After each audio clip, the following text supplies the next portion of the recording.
Welcome back to another exciting episode of our movie reviews of the movies coming out in the cinema in this festive period. And we've been able, by God's grace, we've been able to do movie review of Everybody Loves Jennifer, Seven Dolls, and here today, guess the movie that we'll be reviewing. Yes, you don't need to guess so much. Alakada, Bad, and Boujee. Oh, sorry. Alakada, Bad, and Rauch. Oh, sorry. Alakada, Meet and Greet. Oh, that was a joke. It is Alakada, Bad, and Boujee. So, this is a movie produced by Toyin Abraham and directed by Adebayo Tijani. I so much love Adebayo Tijani, and I so much love what it stands for. And in the years that I've known Adebayo Tijani's production, just nothing short of excellence. When it comes to directing good stories and paying attention to cinematography. I think really need to give it to him because it does the job perfectly to what I love, because it gives us a sharp cinematography that I like. Every of the movies that I've seen him being the director or being in the other part of the crew, it has always been an amazing cinematographic, good and great picture quality, and I must give it to him. Because I think one of my videos I said that this man is not being talked about enough, because trust me, he's not just a Yoruba director, because I think the reason why he's not getting his flowers is because he's been categorized as a Yoruba director, and I feel like he's doing more than just a basic Yoruba director. He's doing excellently well, and he should be categorized amongst people that are doing it and are setting the foot of Nollywood on the right path. And trust me, this movie is not a bad one, a bad directing from me, because it is a great one. I love the cinematography. I think it is one of the best that I've seen out of the movies that I've.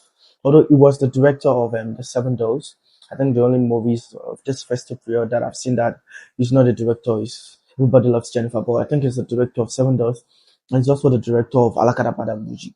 And trust me, the cinematography is excellent. It is the best.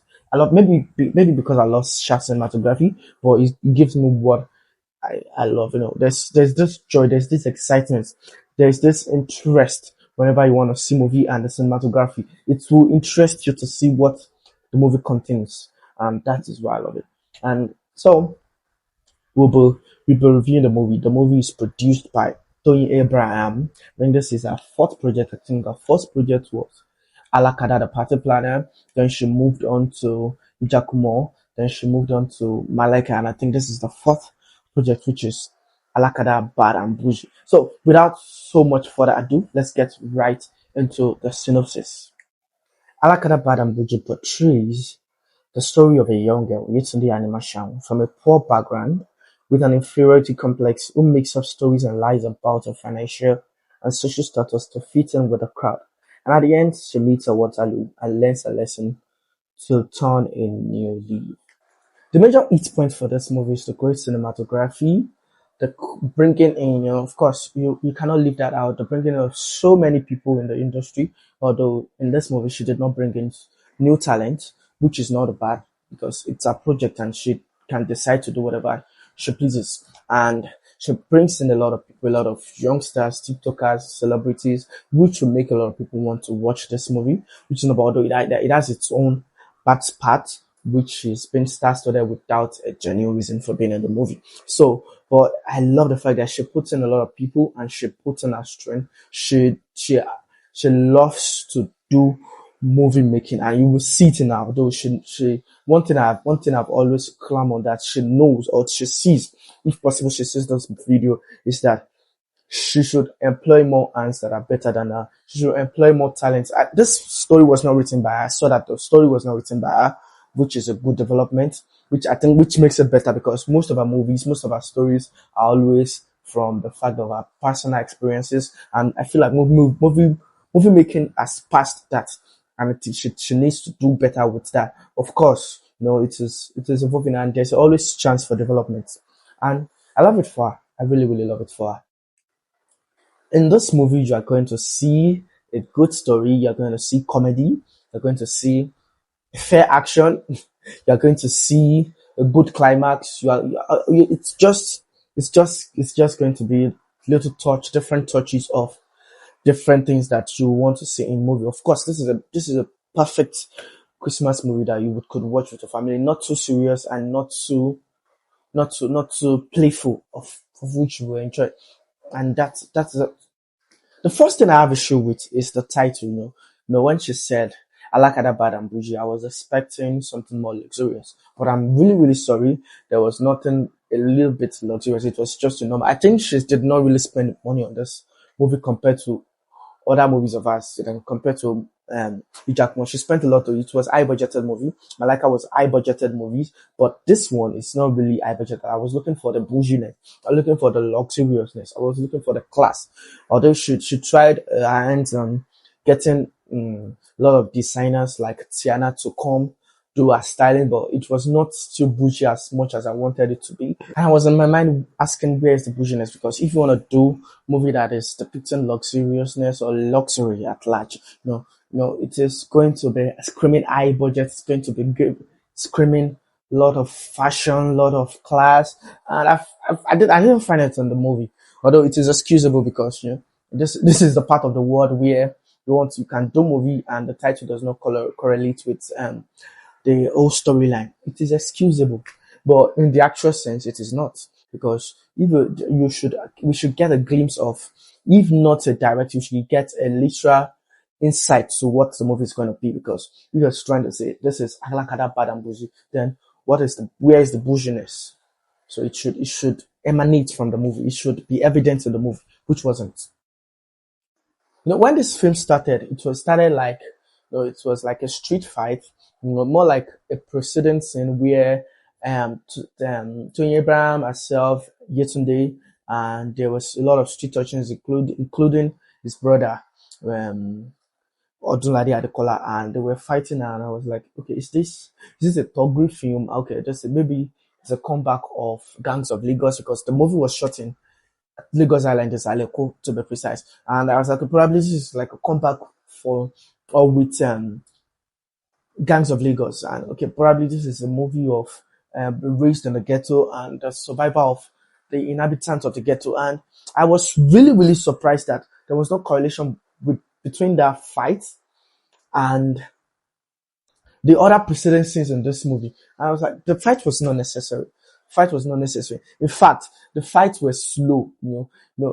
We've seen, especially in Nollywood, we've seen better combats, we've seen better stunts, and this stunt is like they are driving us back to 2021. It was not necessary, in my own opinion. There are better things to do to captivate your audience, and I think she was trying to captivate the audience with the fighting scene, and it didn't do it for me. It might have caught it for some other people, but the fighting was slow. Fighting was extremely slow. The blood splash was extremely fake. It was so unrealistic, and I was, I think she was trying to put in some infusion of what interests people, because take it or leave it. What interests people now? It is the casting. It is the stunts being done. It is the set design. It is what the numbers of people in the movie, the numbers of unusual faces that is not being seen in movies, and that's what catches Nigeria as to get people to watch your movie. So, and the producer, if you have a brand name, you will definitely get sold out, or definitely get audience for your movie. And I think that's what she was trying to do. To look at down the movies of what has been going on, and you would believe that there has been a lot of scenes, stunts, fighting scenes, and that was what she. Of course, she did some fighting scenes in Malika, and I was asking myself, why must she do another fighting scene in this movie? Although it's a ghetto movie and it could have been avoided, because if it was not necessary, if it was not needed, if it was not important, then I don't think she should have just infused the fighting scene, because it would have made sense if she was a fighter, and if I thought it was not a fighter, then they should have given us a reason, especially the beginning of the scene, and it was just like a wasted scene, because a lot of people were killed. She fought with a lot of people that got her cautious. Her brother macheted someone, and there was no repercussion for that, and I was like, why? And I feel like the scene wasn't totally necessary. This movie is depicting of three friends, and that is Toyin Abraham Yetunde, Bimba Ademoye, and Omo Ibadan. Lizzie J. And they just proud out her face without a foundation of how they started. It could be three friends with different age range, and how did they started? There was no family background foundation as to these are things that builds up emotion in the movies, and not just sprawling at our face without a foundational background as to who these characters are. And I was this could be better. I think the character development was very poor. The character, I would just say that way. The character development was very poor. Should have just delved us into the basic foundation of this character rather than sprawling them into her face. Although she might not really need to introduce Yetunde to us because we know where Yetunde is from. Although I was a little bit confused because if she's trying to do Alakada, the another series, that because that is it, another series, then I think there should be some little touch of where she was coming from. But she changed the character of her real father, she changed the character of her real brother, and and she still wants to be the Yetunde of the old. And it's a little bit conflicting. I trust me, it's a little bit conflicting, and I couldn't place my head around wanting to understand where she's coming from and currently where she is. And it's a really big confusion for me. See, I might be wrong, but I feel like Toyin Abraham as a person is older than that character because most of the dresses that she wore was making her look like the actual age that she is, that is someone in her 40s. And I was trying so hard to separate Yetunde and Toyin. Everybody knows her age. She's in the early 40s, and someone who's trying to play a character of at least someone in her 30s, and it was not balancing for me. I just feel like she should have left it for either Bimbo or someone of a younger age, and probably should have played the character of sister to the person. But either way, she pulled it. She pulled the emotions that was needed. But in my own opinion, I just feel like she should have just given the character to someone younger. One of the things that got me really, really angry about this movie is the unnecessary casting. Man, when I was seeing like the revealing of cast, from the very first part of the revealing of the cast, that I was like, this movie is going to be very, very rowdy. That is why I said Alakada bad and rowdy, because it should be Alakada bad and rowdy or Alakada meet and greet, because there were so many celebrities in this movie. There was Toke, there was Yemoli, there was Pella, there was Jidex, there was Opeyemi Famakin. Mention there was Portable. And the funny and the most annoying part of them being in this movie is that they played insignificant role. Like one sense, some go as far as not even talking. But why are they in the movie when their roles are insignificant? Why? Well, this is 2024. We have had enough of meet and greet. We've had enough of star-studded movies that are not necessary. In my own opinion, I feel like the cast, the major celebrity appearance of this movie were very, very not necessary, because either they played a significant role or they played one scene that could have been cut out, or that could have been chipped with another thing. I mean, it's just underwhelming, and I was like, these people just came to waste their time on set. Imagine Portable just playing. I wouldn't even call it a one scene. I would call it Wakapas, because what he did was just come and he just raised voice and beat Yemuli. Sorry for the spoiler. And just left, and that was it. And it was paid, and we're tired. On behalf of Nigeria audiences, Nigerian film watchers, Nigerian film audiences, we are tired, and it needs to stop. It is not a crime to bring celebrity to come appear, but make it worth it. We want to see them in action. When Kemari Tiba brought in Reminisce, he performed well. He was put on his toe to perform well, and we have not recovered from the performance of Reminisce, and that is how it should be. When you want to bring a celebrity performance, we want to see them in action. We want to see why they are in the film, and not just them being. Of course, it's okay to bring the element. Of course, I've seen American movies whereby American celebrities and movies in their actual character, that they are in real life, of which Opeyemi played. But at all, let them play it well, and let them be not just some wishy-washy performances from them in the film, which is not necessary, which could have been avoided. Yes. If Toyin Abraham is seeing this review, I need to tell her that there was a cut. Yes, I caught her. She filmed some scenes in America where she met Ellen Paul, and those scenes were filmed with phone. They were not filmed with real cameras.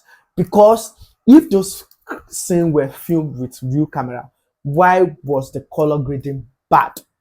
The color grading was extremely bad and was completely different from the normal reality of color grading that we had in other scenes. Because it is okay to be dream. Of course, I love the fact that she kept it as a dream. But if at all she wanted to bring the American scene, it should be pre-planned. She ought to have thought of it carefully, or else it wasn't necessary. I know she wanted to bring Ellen Paul, or wanted to just make an appearance from where she has been coming from the other series or the old Alakada, but it was not necessary if you are going to give us a mid cinematography. And I feel like it is okay, it is an old, but I just feel like I just wanted to tell her that there was a cut and we really saw it.